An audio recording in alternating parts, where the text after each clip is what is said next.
I'm Keith Olbermann, and this is The Resistance. The President of the United States is self-destructing. We need to give him all the help we can in his task. This is not said lightly, even with this president, even in this atmosphere of daily, if not hourly crisis. This is an issue of deep regret.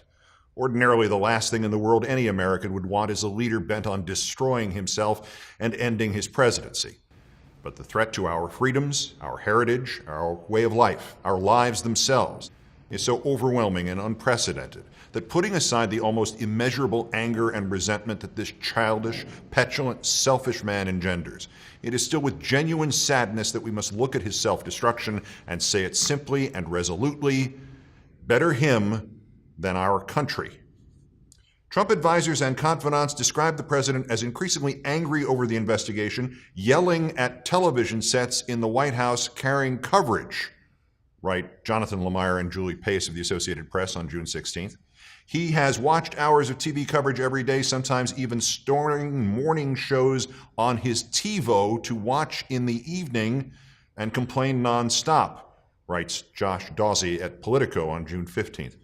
We will ignore for a moment the thought that somebody still has a TiVo. The president is yelling at television screens, evoking the probably apocryphal story of Richard Nixon in his last days arguing with the White House paintings of Kennedy and Lincoln. Yelling at television screens. Let's just hope the sets are actually on. Trump, for months, has bristled almost daily about the ongoing probes, writes Politico's Dawsey. He has sometimes, without prompting, injected, "I'm not under investigation," into conversations with associates and allies. That was written June 15th. On Friday, June 16th, Trump threw the ship fully into reverse in a tweet that seemed to confirm the opposite of all of that and included the direct quote, "I am being investigated by the man who told me to fire the FBI director." After ceaseless denials about this, Trump could now adjust his inaccurate worldview to accept what has been obvious to everybody else since at least the appointment of Robert Mueller as special counsel. And then suddenly he couldn't. By Sunday, June 18th, Trump had to have one of his mouthpieces go on 3 network shows and tell one of them that Trump is being investigated, and then when pressed for detail, saying, no, Trump isn't being investigated. Same interview, yes and no. Trump is so sick that he cannot continue to accept on Sunday what he had seemed to have begun to accept on Friday. Trump still had to preserve a corner of his fantasy world in which he is not only never at fault, but if indisputable reality disagrees with his delusions, indisputable reality must be wrong in some way. In the June 16th tweet, Trump blamed, quote, "a man who told me to fire the FBI director." On May 11th, Trump had claimed, quote, "regardless of recommendation, I was going to fire the FBI director." Now, in his mind, that first statement never happened.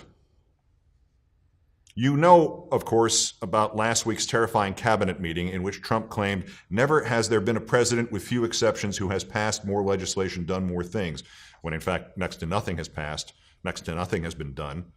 And you know about the 23 minutes of praise he asked for and got from such reeking toadies, such self-servitives as Rick, "my hat is off to you, Perry," and Reince, "blessing to serve you, Priebus," and Mike, "the greatest privilege of my life, Pence," although in Pence's case that might be true.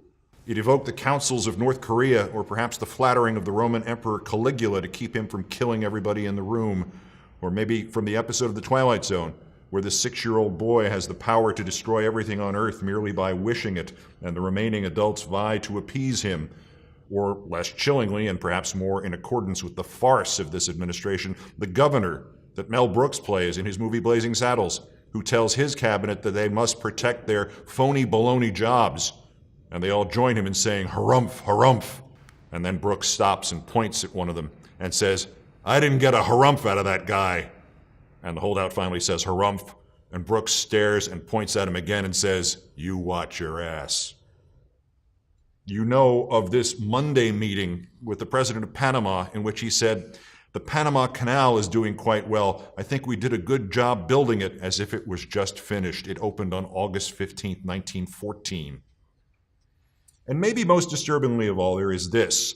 buried in a June 13th opus from Glenn Thrush, Maggie Haberman, and Julie Davis of the New York Times, what would have been in any other time, in any other presidency, a sign of desperate personal, emotional, psychological, or physical distress, but which in this one, this presidency of self-destruction, was almost an afterthought. About the conflicting stories wafting out of the White House that he might or might not fire the special counsel, quote, "The president was pleased by the ambiguity of his position on Mr. Mueller," wrote the Times trio on the 13th, "and thinks the possibility of being fired will focus the veteran prosecutor on delivering what the president desires most, a blanket public exoneration." This is where the sane, patriotic people of this country must see that we are not dealing with a president who occasionally strays into madness, but we are dealing with a madman who occasionally successfully pretends to be sane. To look at a man who is the special counsel, a man with a long, respected, and lucrative career behind him, and if he wants it, more of the same ahead after this assignment, and to think for a moment that you could get him to clear you, even if you are guilty, by threatening to fire him from a job he did not want and does not need, to assume that your only motive in life, money, is also everybody else's only motive in life, is as rational as going to the roof of the White House and to prove yourself invincible, to jump off, because you have always believed that when it was necessary, you could fly because you have a lot of money.